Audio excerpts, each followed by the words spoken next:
일본에서 손에 꼽히는 기업의 후계자가 재계에 내놓은 발언으로 일본이 충격에 휩싸였습니다. 저희는 모든 시스템을 한국으로 바꿉니다. 세계 최고라 불리는 이 기업은 미국에서도 100대 기업에 들 정도로 일본인들에게 자부심이 되고 있는 기업인데요. 이건 기적이라며 놀라고 있는 그 일이 도대체 무엇인지 구독과 좋아요 부탁드립니다. 바로 시작하겠습니다. 자존심이 상해도 어쩔 수 없어요. 이제 받아들여야죠. 하지만 일본은 정말 해가 지지 않을 것만 같은 화려한 나라였고 우리 집안도 마찬가지였습니다. 제가 어릴 때만 해도 공장 앞 주차장은 늘 납품업체들의 트럭으로 가득했죠. 새벽 5시부터 밤 10시까지 기계 돌아가는 소리가 끊이지 않았습니다. 1980년대와 90년대는 정말 황금기였어요. 일본 제조업이 세계를 호령하던 시절이었죠. 우리 공장에서 만든 부품들이 세계 각국으로 수출되었고 직원 수도 200명을 넘었습니다. 아버지 노부유키는 매일 아침 공장을 둘러보며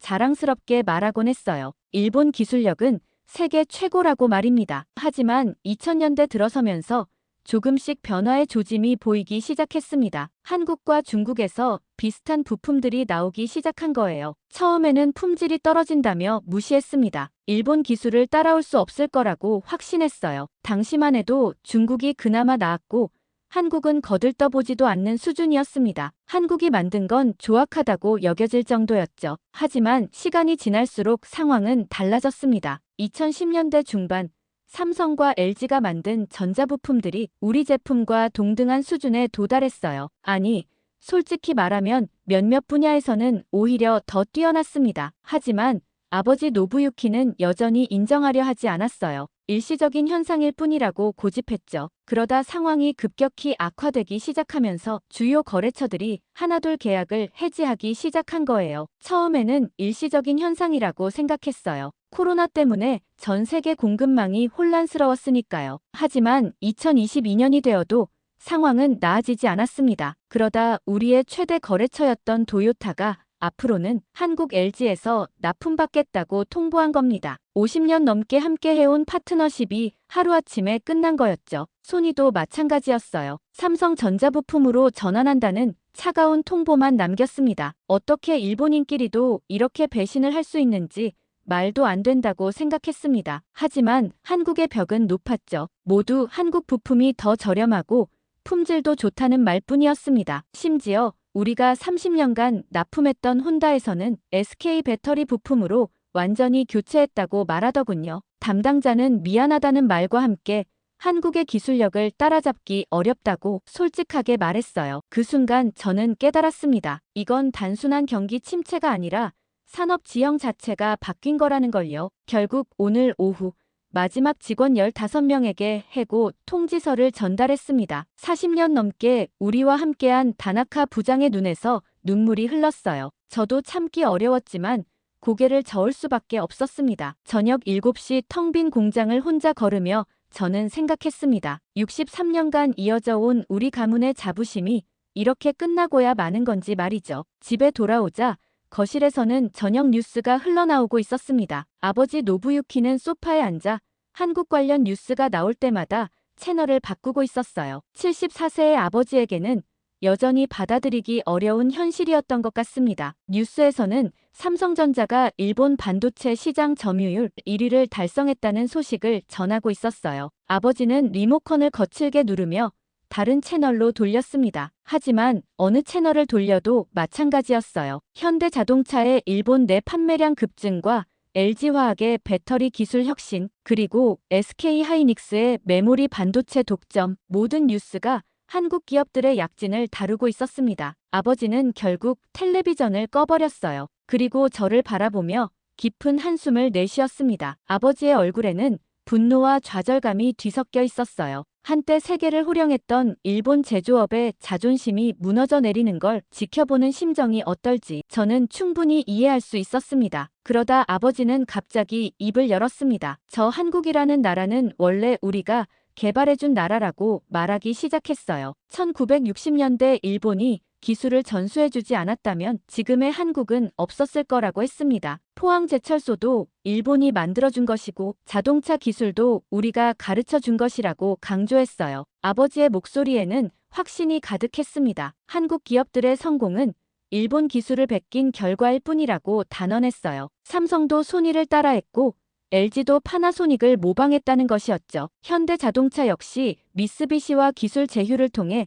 시작된 회사라고 말했습니다. 더 나아가 아버지는 한국인들의 성격에 대해서도 비판적인 견해를 드러냈어요. 급하고 성급한 민족성 때문에 제대로 된 기술 개발은 불가능하다고 했습니다. 겉으로만 번지르르 하지 내실은 부족하다는 것이었죠. 지금의 성과도 일시적인 것에 불과할 거라고 확신했어요. 게다가 아버지는 일본의 장인 정신에 대해서도 자랑스럽게 이야기했습니다. 수백 년간 이어져 온 일본만의 섬세함과 완벽함은 하루아침에 따라할 수 있는 게 아니라고 했어요. 한국 제품들이 아무리 잘 팔려도 일본 제품만의 품격과 신뢰성은 절대 넘볼 수 없다고 강조했습니다. 특히 아버지가 강하게 비판한 건 한국의 마케팅 전략이었어요. K-팝이나 드라마 같은 문화 콘텐츠로 이미지를 포장해서 제품을 파는 것은 진정한 경쟁력이 아니라는 것이었죠. 일본처럼 묵묵히 기술력으로 승부하는 게 아니라 요란한 홍보에만 의존한다고 비난했습니다. 저는 조심스럽게 말을 꺼냈습니다. 오늘 공장을 폐쇄했다는 소식을 전해야 했거든요. 아버지는 예상했다는 듯 고개를 끄덕였어요. 하지만 제가 다음에 한 말에는 강하게 반발했습니다. 지금 한국은 우리보다 앞서 있고 우리가 배워야 한다고 말했을 때였어요. 아버지의 얼굴이 순간 일그러졌습니다. 지금까지 본 적 없는 분노의 표정이었어요. 아버지는 떨리는 목소리로 말했습니다. 예전에는 저들이 우리 밑에 있었는데 지금 와서 무릎 꿇을 이유가 어디 있느냐고 했어요. 우리는 당당한 일본인이고 조상들이 쌓아온 자존심을 버릴 수는 없다는 것이었습니다. 아버지는 계속해서 말했어요. 한국의 성장은 거품일 뿐이고 곧 무너질 거라고 예측했습니다. 실제로 외환위기 때도 그랬지 않았느냐고 반문했어요. 결국 일본이 도와주지 않았다면 극복할 수 없었을 거라고 주장했습니다. 하지만 저는 더 이상 참을 수 없었어요. 현실을 직시해야 한다고 말했습니다. 우리 공장뿐만 아니라 수많은 일본 기업들이 한국에게 밀리고 있다고 했어요. 이건 일시적인 현상이 아니라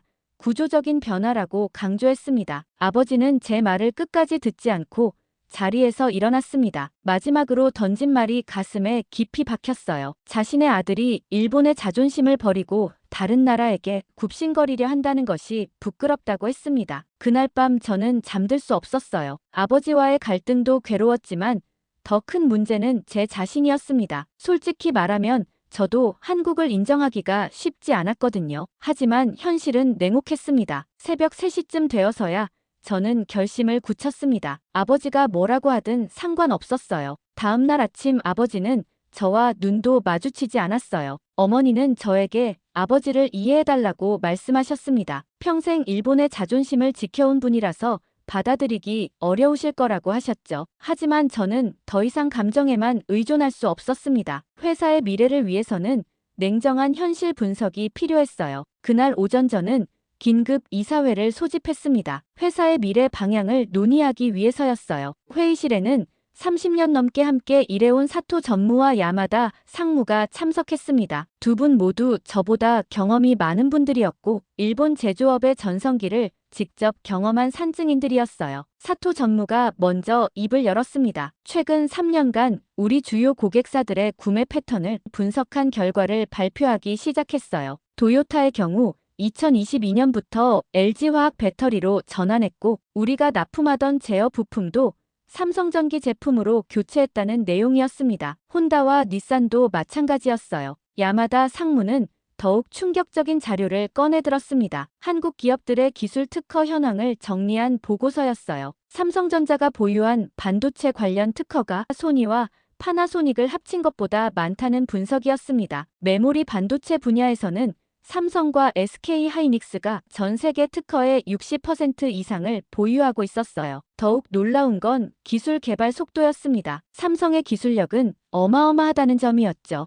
이건 단순히 1, 2년 정도의 차이가 아니라 한 세대 전체의 기술 격차를 의미했습니다. 게다가 사토 전무는 목소리를 낮추며 말했습니다. 실제로 소니에서 일하는 지인이 전해준 이야기라며 소니 내부에서도 삼성의 디스플레이 기술을 벤치마킹하고 있다고 했어요. 과거에는 상상할 수 없었던 일이었죠. 일본이 한국 기술을 따라하려 하고 있다는 것이었습니다. 야마다 상무가 준비한 다음 자료는 더욱 충격적이었어요. 배터리 기술 분야 비교 분석이었습니다. LG화학과 삼성 SDI가 개발한 차세대 배터리 기술은 일본 기업들이 10년은 걸려야 따라잡을 수 있는 수준이라는 내용이었어요. 특히 전고체 배터리 분야에서는 한국이 압도적 우위를 점하고 있었습니다. 심지어 현대자동차가 일본 내 부품 조달을 대폭 늘리고 있다는 내용이었어요. 과거에는 현대가 일본 부품을 수입했는데 이제는 일본 자동차 회사들이 현대 계열사의 부품을 사용하고 있었던 겁니다. 공급망의 완전한 역전이었어요. 사토 전무는 한숨을 쉬며 말했습니다. 도요타의 구매 담당자와 만났을 때 들은 이야기라며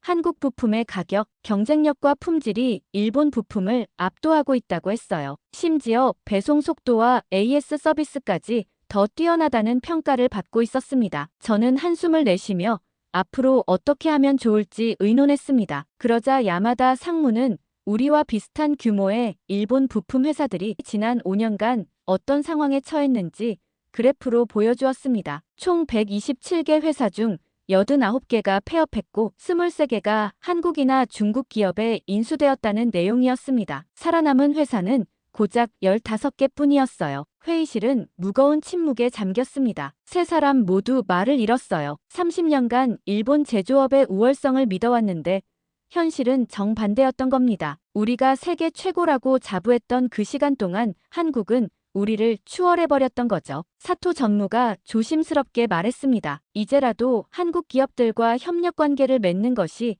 어떻겠냐고 제안했어요. 자존심은 상하지만 생존을 위해서는 어쩔 수 없다는 것이었습니다. 야마다 상무도 고개를 끄덕였어요. 저는 그 순간 결심을 굳혔습니다. 회의 자료를 아버지에게 보여드려도 인정하지 않으실 게 뻔했어요. 그렇다면 제가 직접 확인하는 수밖에 없었습니다. 서울에 가서 제 눈으로 모든 걸 보고 싶었어요. 회의를 마치고 저는 여행사에 전화를 걸어 서울행 항공편을 예약했습니다. 일주일 후 출발하는 표였어요. 두 이사님께는 시장 조사차 출장을 간다고 말씀드렸습니다. 여권을 꺼내 들고 서울이라는 글자를 바라보니 가슴이 두근거렸습니다. 과연 제가 그곳에서 무엇을 발견할 수 있을지 알 수 없었거든요. 하지만 한 가지는 확실했습니다. 숫자는 거짓말하지 않는다는 것이었어요. 서울행 비행기를 타기 전까지 저는 철저하게 준비했습니다. 한국의 주요 기업들과 접촉할 수 있는 방법을 찾아보았어요. 아버지가 말했던 것처럼 한국이 아직도 일본을 우러러본다면 분명히 반갑게 맞아줄 거라고 생각했습니다. 인천공항에 도착한 저는 곧바로 서울 시내로 향했습니다. 숙소는 강남구에 있는 작은 비즈니스 호텔을 잡았어요. 삼성전자 본사와 LG전자 서초 사옥이 가까운 곳이었습니다. 첫 번째 목표는 삼성전자였어요. 하지만 공항에서부터 저는 예상과 다른 모습들을 목격하기 시작했습니다. 인천공항은 일본의 어떤 공항보다도 크고 현대적이었어요. 자동화 시설과 디지털 안내 시스템이 완벽하게 갖춰져 있었습니다. 서울로 향하는 지하철에서 더욱 놀랐습니다. 모든 승객들이 스마트폰을 사용하고 있었는데 대부분이 삼성 갤럭시나 LG 제품이었어요. 지하철 내부 광고판도 모두 삼성 디스플레이로 보였습니다. 화질이 정말 선명했어요. 강남역에 도착하니 거대한 도시의 모습에 압도되었습니다. 아버지가 말했던 것과는 완전히 달랐어요. 거리는 깨끗했고 건물들은 현대적이었습니다. 특히 삼성타운의 규모는 상상을 초월했어요. 일본의 어떤 기업 단지보다도 웅장하고 체계적으로 설계되어 있더라고요. 다음 날 아침 일찍 삼성전자 서초 사옥을 찾아갔습니다. 로비에서 대기하면서 주변을 둘러보니 놀라운 광경이 펼쳐졌어요. 유럽과 미국에서 온 것으로 보이는 비즈니스맨들이 줄을 서서 기다리고 있었습니다. 모두들 정장 차림에 서류 가방을 들고 진지한 표정이었어요. 옆에 앉은 독일 사람과 대화를 나누게 되었습니다. 그는 지멘스에서 온 하인즈 밀러라고 자신을 소개했어요. 40대 중반의 베테랑 엔지니어였습니다. 밀러는 저에게 자신이 왜 여기까지 왔는지 상세하게 설명해 주었어요. 밀러는 지멘스에서 25년간 반도체 제조 장비를 담당해왔다고 했습니다. 독일이 세계 최고 수준의 정밀 기계 기술을 보유하고 있다고 자부해왔는데 최근 몇 년 사이 상황이 완전히 바뀌었다고 토로했어요. 삼성의 기술이 현재 세계에서 유일하게 상용화된 기술이라고 감탄했습니다. 특히 밀러가 강조한 건 한국 사람들과 함께 일하는 게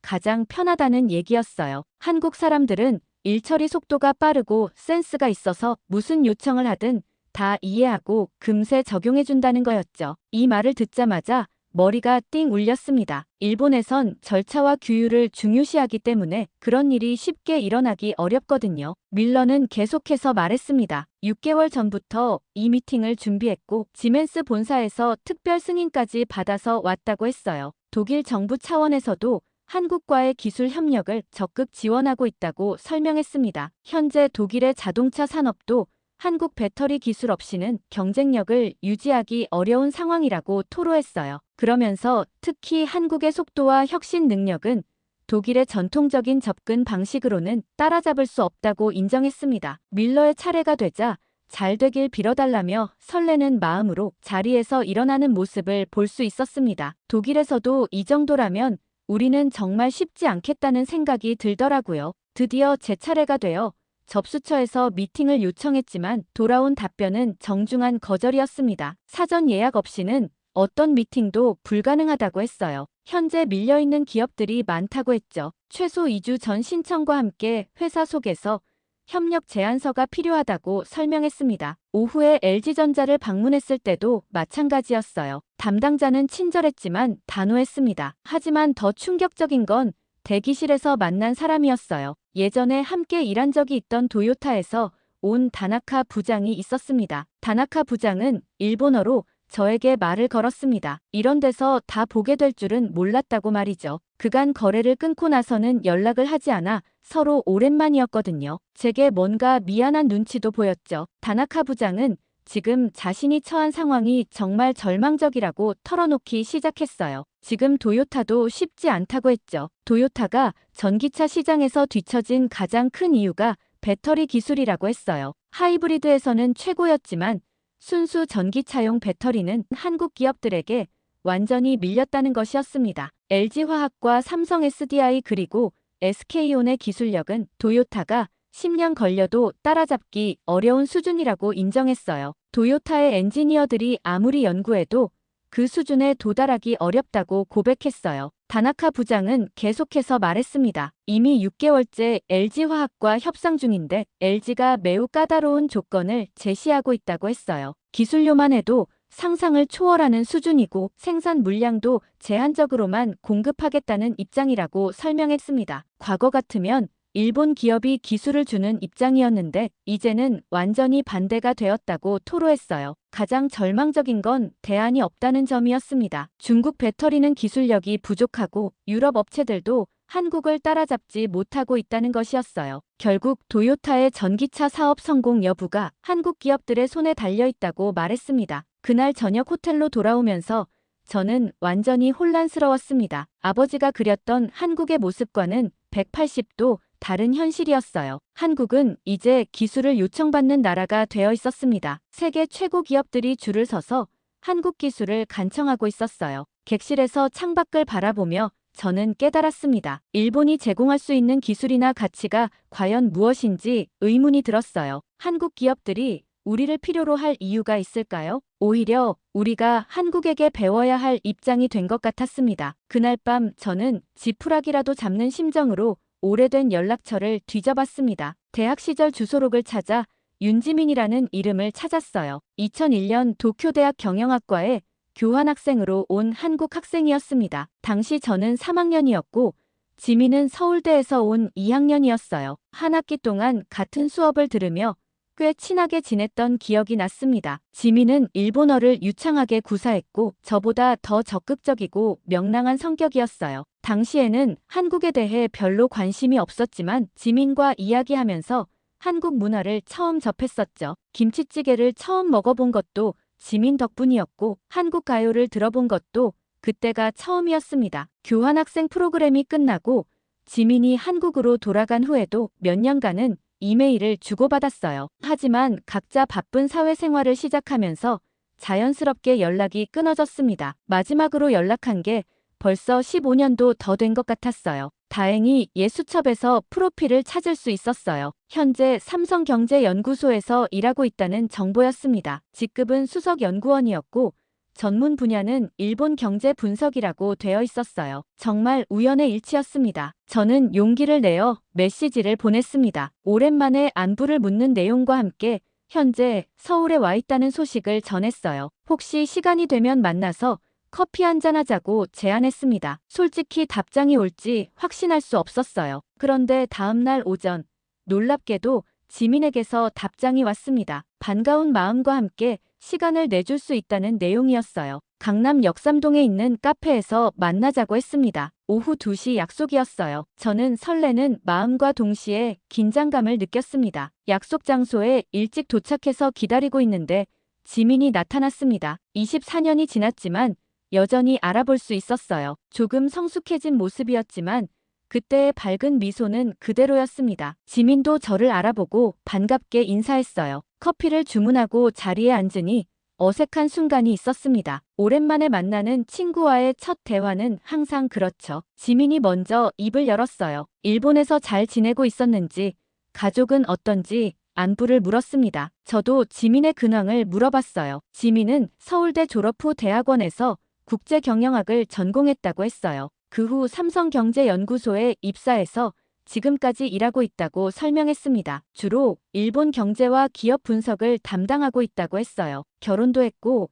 10살 된 아들이 있다는 소식도 전해주었습니다. 저는 다카하시 전자를 물려받아 경영하고 있다고 말했어요. 하지만 최근 어려운 상황에 처해 있다는 것도 솔직하게 털어놓았습니다. 지민은 저의 이야기를 조용히 들어주었어요. 그리고 예상했다는 듯한 표정을 지었습니다. 지민이 조심스럽게 말했어요. 최근 몇 년간 일본 중소기업들의 어려움에 대한 분석 보고서를 여러 차례 작성했다고 했습니다. 한국 기업들의 급성장과 일본 기업들의 상대적 침체는 이미 예견된 결과였다고 설명했어요. 다만 속도가 예상보다 훨씬 빨랐다고 덧붙였습니다. 저는 왜 서울에 왔는지 솔직하게 말했어요. 한국 기업들과의 협력 가능성을 타진해보고 싶었지만 쉽지 않다고 털어놓았습니다. 지민은 고개를 끄덕이며 말했어요. 요즘 일본 기업들의 접촉 시도가 많아졌는데 대부분 비슷한 목적이라고 했습니다. 하지만 지민의 다음 말이 저를 당황하게 만들었어요. 옛날에는 그냥 일본 기업집 아들이었지만 지금은 뭐가 달라졌는지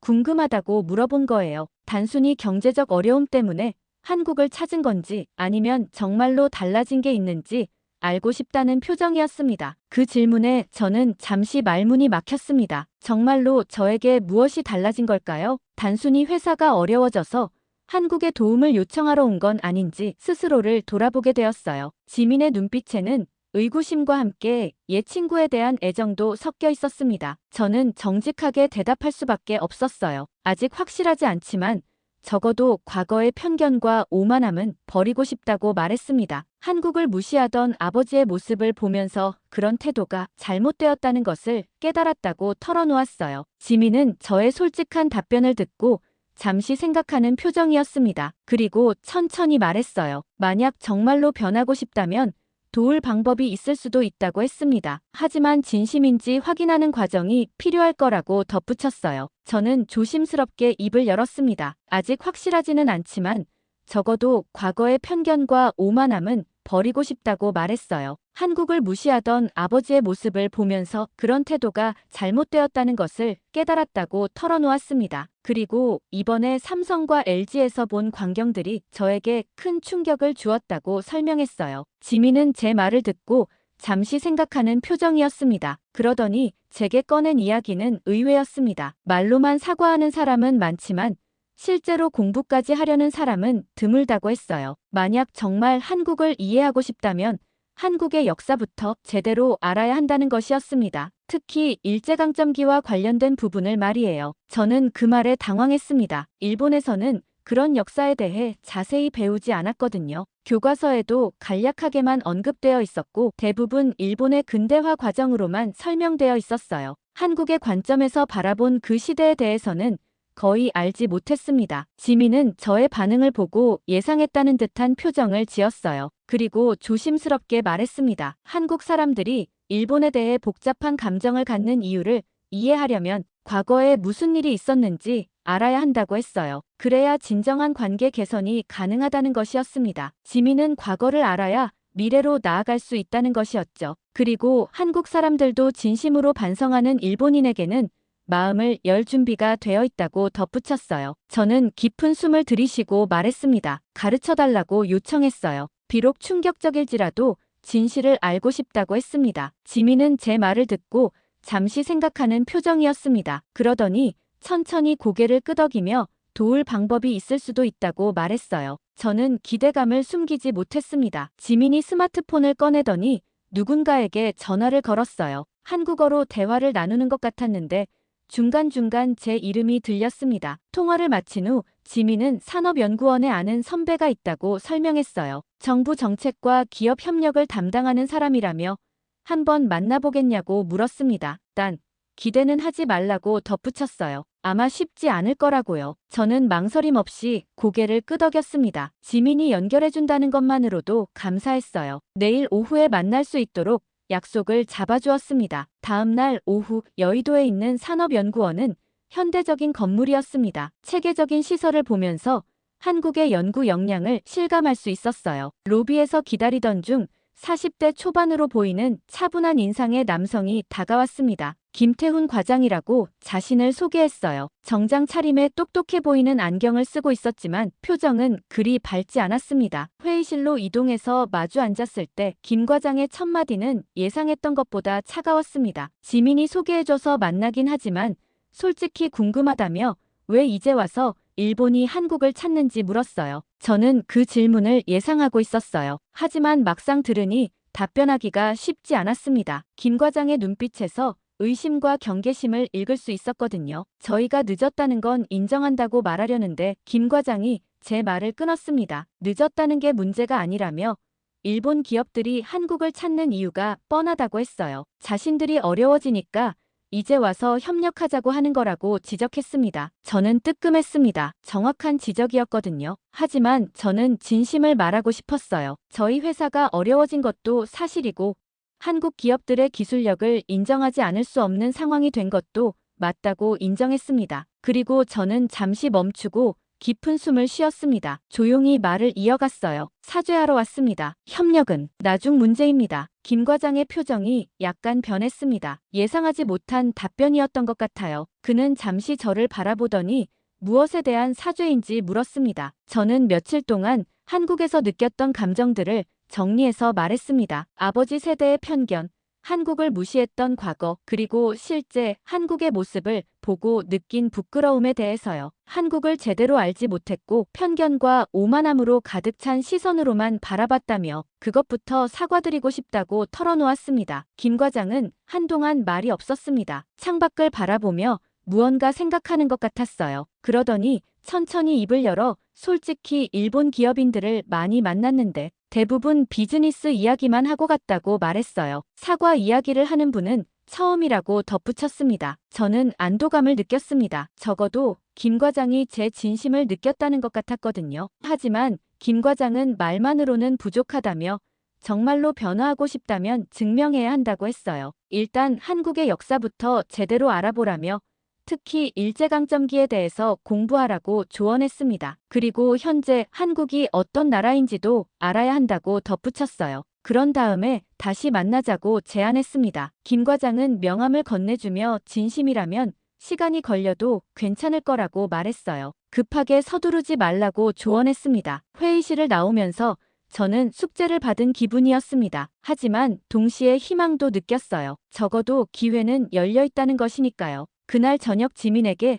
만남 결과를 알려주었습니다. 지민은 예상했다는 듯한 반응을 보였어요. 그리고 김 과장이 한국 역사 공부하라고 한 건 진짜 중요하다고 조언했습니다. 특히 일제강점기 부분은 많이 충격적일 거라며 하지만 그걸 알아야 한국 사람들의 마음을 이해할 수 있다고 설명했어요. 저는 각오를 다졌습니다. 아무리 충격적이더라도 진실을 마주해야겠다고 생각했어요. 그것이 진정한 변화의 시작일 테니까요. 김 과장과의 만남을 마치고 숙소로 돌아온 저는 피곤해 지쳐 있었습니다. 하루 종일 긴장 상태였던 탓에 온몸이 무거웠어요. 샤워를 마치고 침대에 누워 천장을 바라보며 오늘 있었던 일들을 되짚어 보았습니다. 김 과장의 차가운 시선이 아직도 생생했어요. 하지만 동시에 그가 제시한 조건도 마음에 걸렸습니다. 한국의 역사, 특히 일제강점기에 대해 공부하라는 것. 과연 제가 감당할 수 있을까 하는 불안감이 들었어요. 배가 고파서 근처 편의점에서 간단한 도시락을 사왔습니다. 텔레비전을 켜고 뉴스를 보며 혼자 저녁을 먹었어요. 한국어는 잘 알아들을 수 없었지만 화면에 나오는 영상들만으로도 한국 사회의 역동성을 느낄 수 있었습니다. 뉴스가 끝나고 채널을 돌리던 중 우연히 다큐멘터리 프로그램이 시작되었습니다. 광복절 특집이라고 화면 하단에 영어 자막이 나왔어요. 처음에는 별 관심 없이 보고 있었는데 점점 화면에 집중하게 되었습니다. 흑백 사진들이 연속으로 나왔어요. 일본 군복을 입은 사람들, 줄을 서서 어딘가로 끌려가는 조선인들, 그리고 공장에서 일하는 여성들의 모습. 저는 리모컨을 든 손을 멈추고 화면을 응시했습니다. 강제징용이라는 단어가 나왔을 때 저는 깜짝 놀랐어요. 영어로 된 자막이 함께 나와서 내용을 이해할 수 있었거든요. 조선인들이 일본 본토와 사할린, 남양군도 등지로 강제로 끌려가 노동을 했다는 설명이었습니다. 더 충격적인 건 그 다음이었어요. 위안부에 대한 내용이 나오기 시작했습니다. 처음에는 이게 무엇인지 잘 몰랐어요. 하지만 생존자 할머니들의 증언이 흘러나오면서 저는 숨이 막힐 것 같았습니다. 어린 나이에 속임을 당해 끌려갔다는 이야기, 끔찍한 환경에서 겪었던 고통들, 할머니들의 주름진 얼굴에서 아직도 아물지 않은 상처를 읽을 수 있었어요. 저는 무의식적으로 텔레비전에 더 가까이 다가갔습니다. 그리고 731 부대에 대한 내용이 나왔을 때는 정말 충격이었어요. 생체 실험이라는 말을 들었을 때 저는 믿을 수가 없었습니다. 화면에 나오는 자료 사진들은 너무나 끔찍했어요. 다큐멘터리는 1시간 넘게 계속되었습니다. 저는 한순간도 눈을 떼지 못하고 봤어요. 마치 다른 세계의 이야기를 듣는 것 같았지만 이 모든 일이 제 조국 일본이 저질렀다는 사실이 믿어지지 않았습니다. 프로그램이 끝나고 저는 한동안 멍하니 앉아 있었어요. 머릿속이 복잡했습니다. 이런 역사를 왜 학교에서 배우지 못했는지 혼란스러웠어요. 저는 침대 옆 책상으로 가서 메모지와 펜을 꺼냈습니다. 떨리는 손으로 편지를 쓰기 시작했어요. 누구에게 보낼 편지인지도 확실하지 않았지만 지금 제 마음을 표현하고 싶었습니다. 저는 피해자는 아닙니다. 하지만 가해자의 후손입니다. 첫 줄을 쓰고 나서 잠시 멈췄어요. 이게 맞는 표현일까 고민했지만 지금 제 심정을 가장 정확하게 나타내는 말 같았습니다. 그래서 진심으로 미안합니다. 편지를 다 쓰고 나서 저는 창밖을 바라봤어요. 서울의 밤은 여전히 밝고 활기찼습니다. 하지만 이 도시에 살고 있는 사람들, 특히 그 끔찍한 역사를 직접 겪었거나 들어서 알고 있는 분들이 일본인인 저를 어떤 시선으로 바라볼까 생각하니 마음이 무거웠어요. 저는 그날 밤 잠들기가 어려웠습니다. 다큐멘터리에서 본 영상들이 계속 머릿속을 맴돌았거든요. 특히 위안부 할머니들의 증언은 잊을 수가 없었어요. 그분들이 겪었던 고통을 생각하니 잠이 오지 않았습니다. 새벽이 되어서야 겨우 잠들 수 있었어요. 하지만 꿈속에서도 오늘 본 영상들이 나타났습니다. 저는 꿈속에서 그 할머니들에게 사과하고 있었어요. 하지만 할머니들은 저를 바라보지도 않으셨습니다. 아침에 일어났을 때 저는 결심했어요. 김 과장이 말한 공부를 제대로 해보기로 했습니다. 어젯밤에 본 것은 시작에 불과할 거라는 생각이 들었거든요. 진짜 역사를 알려면 더 많이 배워야 했어요. 저는 어젯밤 쓴 편지를 다시 읽어봤습니다. 서툰 한국어로 번역해서 지민에게 보여주기로 했어요. 제가 얼마나 진심인지 알아주었으면 했습니다. 그리고 무엇보다 저 자신이 변해야 한다고 느꼈어요. 이런 역사를 모르고 살아온 것도 부끄러웠지만 앞으로는 기억하는 일본인이 되어야겠다고 다짐했습니다. 다음 날 아침, 저는 어젯밤 쓴 편지를 들고 지민을 만나러 갔습니다. 카페에서 기다리고 있던 지민은 제 표정을 보더니 무슨 일이 있었냐고 물었어요. 저는 어젯밤 다큐멘터리를 봤다고 말하며 편지를 건넸습니다. 지민이 편지를 읽는 동안 저는 가슴이 두근거렸어요. 과연 제 진심이 전해질까 걱정되었거든요. 편지를 다 읽은 지민이 고개를 들었습니다. 그리고 예상치 못한 말을 했어요. 말로는 누구나 사과해. 하지만 공부까지 하는 사람은 드물어. 지민의 말에 저는 깜짝 놀랐습니다. 차가운 반응일까봐 걱정했는데 오히려 인정해주는 것 같았어요. 지민이 계속 말했습니다. 렌, 정말 진심이라면 국립중앙도서관에 가봐. 거기에 내가 알아야 할 모든 자료가 있어. 저는 망설임 없이 고개를 끄덕였습니다. 지민이 도서관 위치와 찾아야 할 자료들에 대해 자세히 설명해 주었어요. 위안부 증언집, 일제강점기 사진자료, 근현대사 연표, 듣기만 해도 무거운 주제들이었습니다. 지민과 헤어진 후 저는 곧장 국립중앙도서관으로 향했습니다. 서초구에 있는 거대한 건물을 보니 한국의 지식보관소라는 생각이 들었어요. 입구에서 이용증을 만들고 역사자료실로 올라갔습니다. 자료실에 들어서자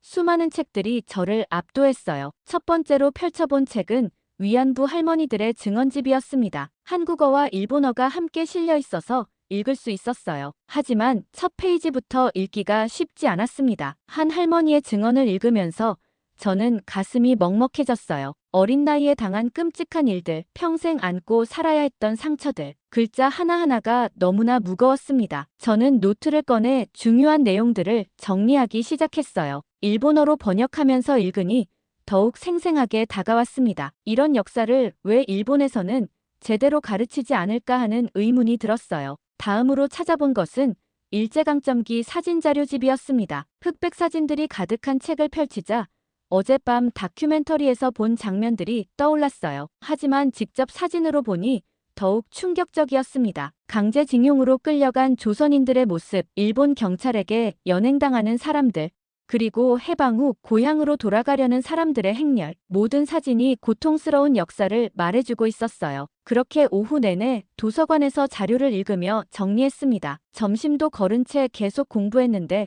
시간 가는 줄 몰랐어요. 알면 알수록 더욱 무거워지는 역사였지만 동시에 알아야만 하는 진실이라는 생각이 들었습니다. 저녁 무렵이 되어서야 도서관을 나왔어요. 하루 종일 충격적인 내용들을 접하다 보니 정신적으로 매우 지쳐 있었습니다. 하지만 포기할 수는 없었어요. 이제 겨우 시작일 뿐이니까요. 숙소로 돌아와서 오늘 정리한 내용들을 다시 한번 읽어봤습니다. 노트 여러 페이지에 빼곡히 적힌 메모들을 보니 뿌듯하면서도 마음이 무거웠어요. 저는 속으로 다짐했습니다. 나는 기억하는 일본인이 되겠다. 이런 역사를 잊지 않고 다른 일본인들에게도 알려야겠다고 생각했어요. 특히 아버지 세대의 편견을 바꾸는 것도 제 몫이라는 생각이 들었습니다. 내일도 도서관에 가서 더 많은 자료를 찾아보기로 했어요. 김 과장이 제시한 숙제를 제대로 해내고 싶었거든요. 그리고 무엇보다 진실을 아는 것이 변화의 첫걸음이라고 믿었습니다. 도서관에서 공부한 지 사흘째 되던 날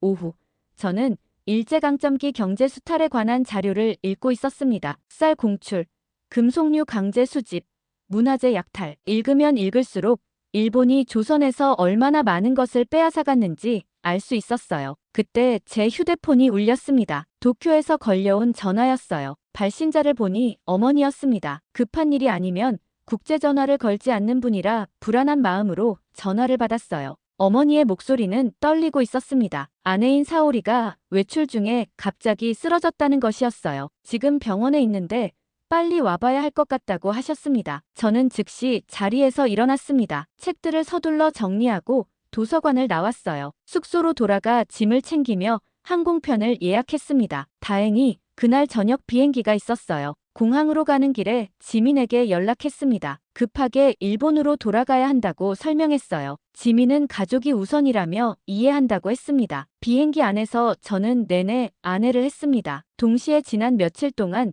한국에서 배운 것들도 머릿속을 맴돌았어요. 하네다 공항에 도착해서 곧바로 병원으로 향했습니다. 중환자실 앞에서 기다리고 있던 어머니와 아버지를 만났어요. 다행히 사오리의 상태는 안정되었다고 했습니다. 의사 선생님이 나와서 상황을 설명해 주었어요. 최근 스트레스 받은 일이 있었냐며 급성, 심근경색으로 쓰러진 것 같다며 조기 발견해서 큰 문제 없이 치료할 수 있다고 하셨습니다. 하지만 앞으로 더욱 조심해야 한다고 당부하셨어요. 그런데 참 다행이었어요. 외국인 관광객분이 신속하게 대처해 주셔서 골든타임을 놓치지 않았거든요. 저는 의사 선생님께 어떤 분이 도와주셨는지 물어봤습니다. 간병사분이 자세한 이야기를 들려주었어요. 사오리가 시부야 스크램블 교차로 근처 쇼핑몰에서 갑자기 쓰러졌다고 했습니다. 갑자기 가슴을 움켜잡고 바닥에 주저앉으며 괴로워했다는 것이었어요. 그 시간대에 사람이 정말 많았지만 대부분 그냥 지나쳐 가셨다고 했어요. 몇 분은 잠깐 멈춰서 보시기만 하고 그냥 가셨다고 들었습니다. 간병사분의 말을 들으며 저는 가슴이 답답해졌습니다. 쓰러져 고통스러워하는데도 도와주지 않았다는 것이었어요. 한 분은 스마트폰으로 사진을 찍으시기까지 했다고 하더라고요. 정말 황당했어요. 심지어 어떤 젊은 남성은 사오리를 피해서 큰 보폭으로 걸어갔다고 했습니다. 그때 여행 중인 한국인 가족이 사오리를 발견하고 즉시 행동에 나섰다고 했습니다. 아버지는 즉시 119에 신고했고 어머니는 사오리 옆에 무릎을 꿇고 앉아 머리를 받쳐주었다고 해요. 딸분은 일본어를 할 줄 아셨다면서 사오리 씨에게 계속 괜찮다고 곧 구급차가 온다고 안심시켜 주셨다고 했어요. 한국인 가족은 구급차가 올 때까지 15분 동안 사오리 곁을 지켰다고 했습니다. 어머니는 자신의 카디건을 벗어서 사오리에게 덮어주었고 아버지는 주변 사람들에게 공간을 비켜달라고 부탁했다고 해요. 간병사분은 그 가족이 병원까지 따라와서 사오리가 응급실에 들어갈 때까지 기다렸다고 덧붙였습니다. 의료진이 상황을 안정시켰다는 소식을 듣고 나서야 조용히 돌아가셨다고 해요. 참 신기했어요. 그렇게 많은 일본 사람들이 지나갔는데 결국 외국인 분들이 도와주신 거예요. 저는 이 이야기를 들으며 부끄러움과 감사함이 동시에 밀려왔습니다. 아내가 길에서 쓰러졌는데 같은 일본인들은 외면했고 한국인들이 구해준 것이었어요. 사오리가 의식을 회복한 후 저는 병실에 들어가 그녀의 손을 잡았습니다. 사오리도 그날 일을 생생하게 기억하고 있었어요. 렌, 처음에 정말 무서웠어요. 갑자기 어지러워지면서 죽을 수도 있다는 생각이 들었거든요. 사오리는 눈물을 흘리며 그날의 상황을 자세히 이야기해 주었습니다. 의식이 흐려지는 중에도 주변 사람들의 반응을 기억하고 있었어요. 그런데 갑자기 한국어로 말하시는 분들이 오셔서 정말 천사 같았어요. 특히 어머니 같으신 분이 제 손을 잡아주시면서 일본어로 괜찮다, 괜찮다고 계속 말씀해 주셨어요. 사오리는 그 가족이 얼마나 따뜻하게 돌봐주었는지 감동적으로 이야기했습니다. 렌, 그분들이 제 이름도 모르는데 정말 가족처럼 대해주셨어요. 우리나라 사람들은 왜 그러지 못했을까요? 사오리의 마지막 질문이 제 가슴을 찔렀습니다. 정말 왜 그랬을까요? 같은 나라 사람이, 그것도 사람이 쓰러져 고통받고 있는데 왜 도와주지 않았을까요? 그날 밤 사오리가 잠든 후 저는 병실에 홀로 남아 창밖을 바라봤습니다. 도쿄의 야경이 펼쳐져 있었지만 마음은 서울에 있었어요. 지난 며칠 동안의 경험과 오늘 들은 이야기가 머릿속에서 뒤섞였습니다. 저는 사오리의 손을 다시 한번 잡으며 속으로 중얼거렸습니다. 우린 또 한국에게 빚을 졌어. 역사적으로 한국에게 갚을 수 없는 빚을 지고 있는데 이제 개인적으로도 생명의 은인이 된 것이었어요. 그리고 무엇보다 부끄러웠던 것은 같은 일본인들의 무관심이었습니다. 그날 밤 집에 돌아와서 한국에서 가져온 자료들을 다시 펼쳤습니다. 위안부 할머니들의 증언, 강제징용 피해자들의 이야기, 모든 것이 새롭게 다가왔어요. 저는 일기장을 꺼내 오늘 있었던 일을 자세히 기록했습니다. 사오리를 외면한 일본인들의 모습, 그리고 끝까지 돌봐준 한국인 가족의 이야기를 솔직하게 적었어요. 한국 사람들은 과거의 아픔에도 불구하고 여전히 인간적인 마음을 잃지 않고 있다. 같은 일본인들이 외면한 아내를 가족처럼 돌봐주었다. 이런 사람들에게 우리 조상들이 그토록 끔찍한 일을 했다는 게 더욱 부끄럽다. 그리고 지금도 우리는 그들보다 못한 사람들인 것 같다. 사오리의 상태가 안정되고 일주일이 지난 후 저는 다시 서울행 비행기에 몸을 맡겼습니다. 이번에는 마음가짐이 달랐어요. 단순히 공부하러 가는 것이 아니라 진정한 사과를 하러 가는 것이었습니다. 인천공항에 도착해서 지민에게 연락했습니다. 지민은 제가 다시 온 것을 반가워하면서도 조금 놀라는 것 같았어요. 아내가 위험했는데 이렇게 빨리 다시 올 줄은 몰랐다고 했습니다. 저는 지민에게 사오리를 구해준 한국인 가족 이야기를 자세히 들려주었어요. 그리고 그때 느꼈던 복잡한 감정들도 솔직하게 털어놓았습니다. 지민은 조용히 제 이야기를 들어주었어요. 지민, 나는 이제 정말 알 것 같아. 왜 김 과장님이 그렇게 차갑게 대했는지 말이야. 지민이 고개를 끄덕이며 무슨 뜻인지 물었습니다. 일본 사람들은 위기에 처한 사람도 외면하는데 한국 사람들은 과거의 원수라도 도와주잖아. 이런 차이를 느끼니까 우리가 얼마나 부끄러운 존재인지 깨닫게 돼. 지민은 잠시 생각하더니 오늘 오후에 북촌 한옥마을을 같이 걸어보자고 제안했습니다. 조용한 곳에서 이야기하고 싶다고 했어요. 오후에 만나 북촌 골목길을 걸으며 저는 지난 일주일 동안 일본에서 더 공부한 내용들을 지민에게 이야기했습니다. 그리고 갑자기 걸음을 멈췄어요. 지민이 왜 그러냐고 물었을 때 저는 천천히 입을 열었습니다. 지민, 나는 일본 정부를 대표할 수 없어. 그리고 내가 직접 피해를 준 것도 아니야. 지민은 제 말을 조용히 들었습니다. 하지만 나는 지금 이 자리에서 사과하고 싶어. 한국의 친구였던 사람으로서, 그리고 그 역사를 바로 알게 된 일본인으로서. 저는 깊은 숨을 쉬고 계속했습니다. 진심으로 미안합니다. 말을 마치고 저는 고개를 깊숙이 숙였어요. 일본식 인사가 아니라 마음에서 우러나오는 사죄였습니다. 한옥 처마 아래 고즈넉한 골목에서 저는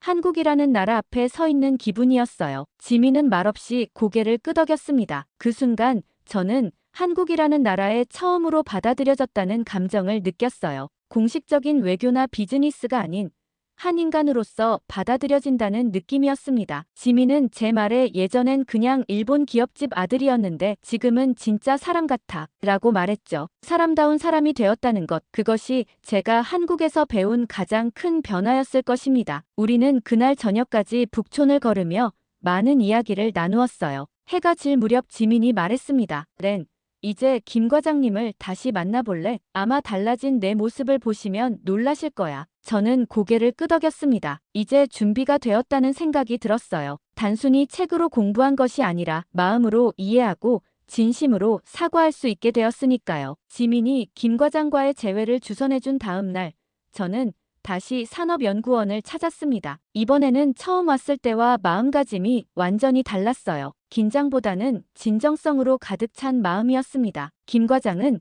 회의실에서 저를 기다리고 있었어요. 표정은 여전히 진지했지만 처음 만났을 때만큼 차갑지는 않았습니다. 제가 다시 온 것 자체가 어느 정도 진심을 보여준다고 생각한 것 같았어요. 김 과장이 어떻게 지냈는지 물어봤을 때 저는 준비해온 서류들을 꺼냈습니다. 지난 2주 동안 정리한 사죄 편지와 학습 기록이었어요. 한국어로 번역한 것과 일본어 원본을 함께 준비했습니다. 이것이 제가 공부한 내용을 정리한 것이고 또 다른 하나는 제 마음을 담은 편지라고 설명했어요. 김 과장이 서류들을 천천히 읽어보는 동안 저는 조용히 기다렸어요. 간혹 고개를 끄덕이거나 미간을 찌푸리는 표정을 지으며 집중해서 읽고 있었습니다. 편지를 다 읽은 김 과장은 상당히 자세히 공부했다고 말했어요. 특히 위안부와 강제징용 부분은 일본 사람이 이 정도까지 알고 있다는 게 놀랍다고 했습니다. 저는 솔직하게 대답했습니다. 처음에는 충격적이었지만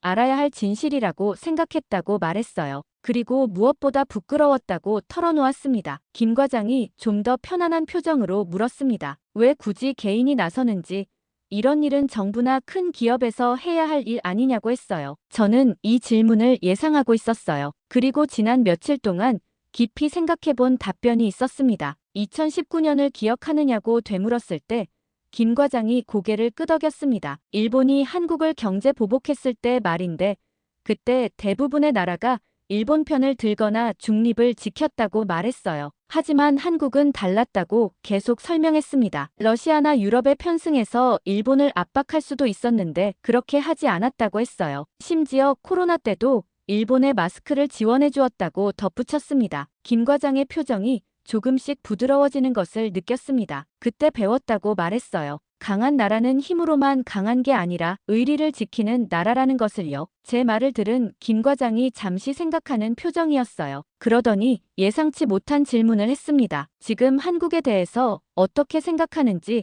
솔직하게 말해달라고 했어요. 저는 망설임 없이 대답했습니다. 한국은 이제 선생님 같은 나라라고 했어요. 기술적으로도 앞서 있고 문화적으로도 세계를 이끌고 있다고 말했습니다. 하지만 무엇보다 사람을 대하는 마음이 다르다고 강조했어요. 그리고 저는 사오리가 한국인 가족에게 도움받은 이야기를 자세히 들려주었어요. 같은 일본인들은 외면했는데 한국인들이 구해준 일, 그리고 그것이 제게 준 충격에 대해서도 솔직하게 말했습니다. 김 과장은 그 이야기를 들으며 여러 번 고개를 끄덕였어요. 사실 자신도 놀랐다고 김 과장이 말했습니다. 일본 기업인들을 많이 만나봤는데 이렇게 개인적인 변화까지 겪으면서 온 분은 처음이라고 했어요. 저는 안도감을 느꼈습니다. 적어도 제 진심이 전해진 것 같았거든요. 김 과장이 계속 말했습니다. 하지만 아직 과제가 남아있다고 했어요. 말한 대로 이런 일은 개인 차원을 넘어서야 한다면서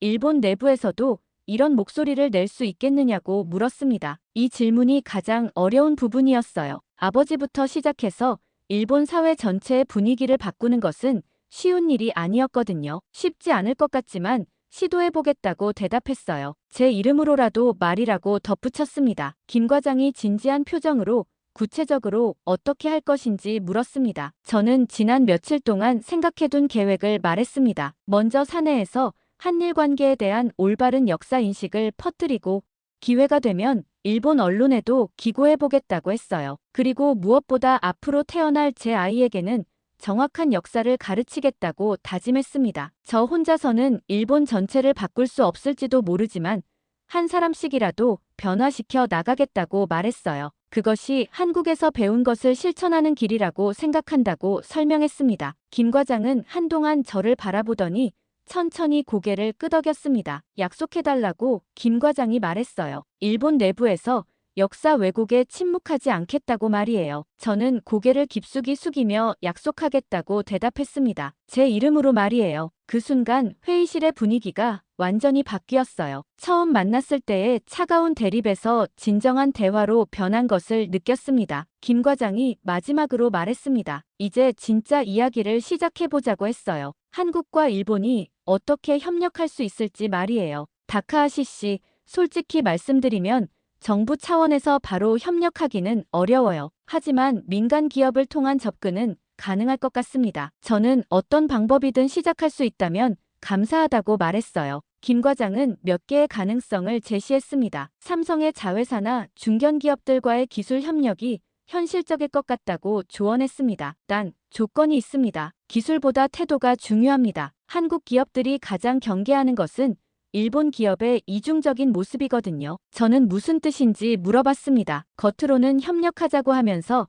뒤로는 한국을 견제하거나 협력 과정에서 기술을 빼가려고만 하는 경우가 많았어요. 그래서 신뢰가 쌓이지 않는 거죠. 김 과장의 설명을 들으며 저는 이해할 수 있었어요. 지금까지 일본 기업들이 얼마나 이기적으로 접근했는지 짐작할 수 있었거든요. 그날 밤 저는 구체적인 계획을 세웠습니다. 일본에 돌아가면 먼저 사내에서 올바른 역사 교육을 시작하고 기회가 되면 언론에도 기고하기로 했어요. 그리고 아버지와도 진지한 대화를 나눠야겠다고 생각했습니다. 한국에서의 모든 일정을 마치고 도쿄로 돌아온 저는 마음이 복잡했습니다. 삼성 자회사와의 협력 가능성을 열어두었지만 그 조건들이 만만치 않았거든요. 특히 일본 내부에서 역사 왜곡에 침묵하지 않겠다는 약속은 상당한 용기가 필요한 일이었어요. 집에 도착하니 사오리가 반갑게 맞아주었습니다. 다행히 그동안 회복을 할 수 있었어요. 사오리는 제가 한국에서 어떤 일들을 했는지 궁금해했습니다. 저는 사오리에게 지난 2주간의 경험을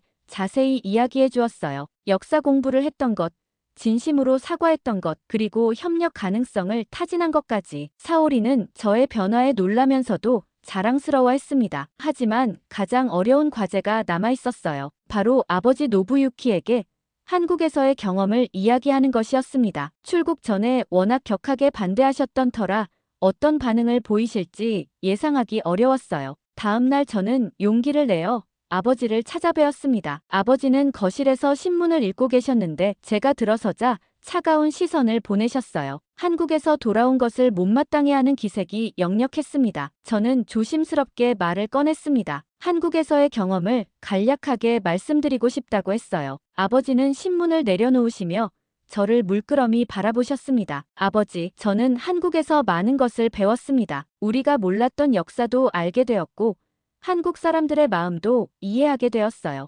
아버지의 표정이 점점 굳어졌습니다. 예상했던 반응이었어요. 그리고 무엇보다 깨달은 것은 강한 나라는 힘으로만 강한 게 아니라는 것입니다. 저는 사오리를 구해준 한국인 가족 이야기를 들려드렸어요. 같은 일본인들은 외면했는데 한국인들이 도와준 일 그리고 그것이 저에게 어떤 의미였는지 설명했습니다. 아버지는 한동안 말씀이 없으셨습니다. 하지만 얼마 전 사오리 사건 때문인지 예전보다는 너그러워지신 것 같았어요. 한국 사람들은 사람을 살리고 약속을 지키며 과거를 외면하지 않습니다. 그런 나라에게 우리가 먼저 고개를 숙이는 게 맞습니다. 아버지의 얼굴이 순간 일그러졌습니다. 지금까지 살아온 신념이 흔들리는 듯한 표정이었어요. 너는 일본의 자존심을 버리고 그들에게 굽신거리려 하는 거냐?